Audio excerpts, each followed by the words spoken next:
One of the things that keeps striking me is, who were these people who were sent to sort of tantalize George Papadopoulos and try to give him information? And what's really the basis of that? Listen to what he said here on The View about how he first came to meet this professor. Watch. He invites me to the Andes Hotel by Liverpool Street Station. The professor. The professor. It's a beautiful five-star hotel in London. He's like, let's get breakfast. I had no idea really what he wanted to talk about, except that he was returning apparently from Russia. And I'm like, okay, let's meet. And then all of a sudden, he drops this bomb on me. And he's like, you know what, I just got back from Russia, and I have all this information that the Russians have thousands of Hillary Clinton's emails. What does that sound like to you, Dan?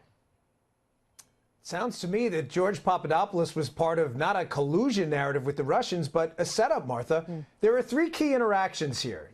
George Papadopoulos' interaction with Mifsud, with Stefan Halper, and with Alexander Downer. With specific regard to Mifsud, that clip you just played, what's fascinating about this is, are we interested anymore about following the evidence, or has partisan blinders made us just, put us in our boxes here? The evidence here is pretty clear that the Mifsud interaction is not what the media's made it out to be. In other words, an offer of genuine Russian emails. Why?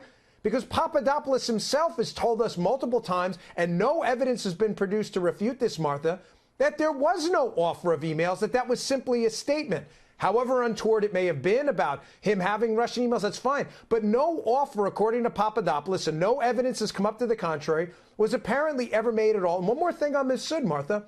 Mifsud's lawyer and his associates claim clear as day repeatedly that Mifsud's connections are also to Western intelligence agencies. There's photos out there on the internet to prove it. I wish people would look at the evidence and not conjecture. Well, it'd be great if, people who were investigating the whole situation would look into that as well, because it just raises a lot of questions. I listened to several of these Papadopoulos interviews this morning, and just listening to everything that he says, the question that rises for me over and over is, why? Why were these people suddenly popping into his life, right? I know he was on the list of foreign policy advisors, but suddenly there's a ton of interest in him, and everybody is, sort of putting in front of him very tantalizing information to try to see, it feels like, if he would take the bait.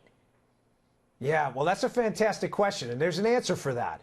The answer is this. At that stage of the Trump campaign, we have to put ourselves back to where we were. A lot of the more elitist foreign policy, and I don't mean it in a bad way, but the elite foreign policy advisors were being scooped up by other campaigns who, sadly, at that time had avoided the Trump campaign. That's just a practical matter. He was interviewed at an editorial board, and Donald Trump took out a piece of paper saying, hey, these are my foreign policy guys. George Papadopoulos was not one of these elite guys, and he was probably an easy target to set up precisely because he hadn't had this experience in the arena in the past. The setup narrative is very credible if you look at the evidence here, Martha. It's very suspicious, his interactions.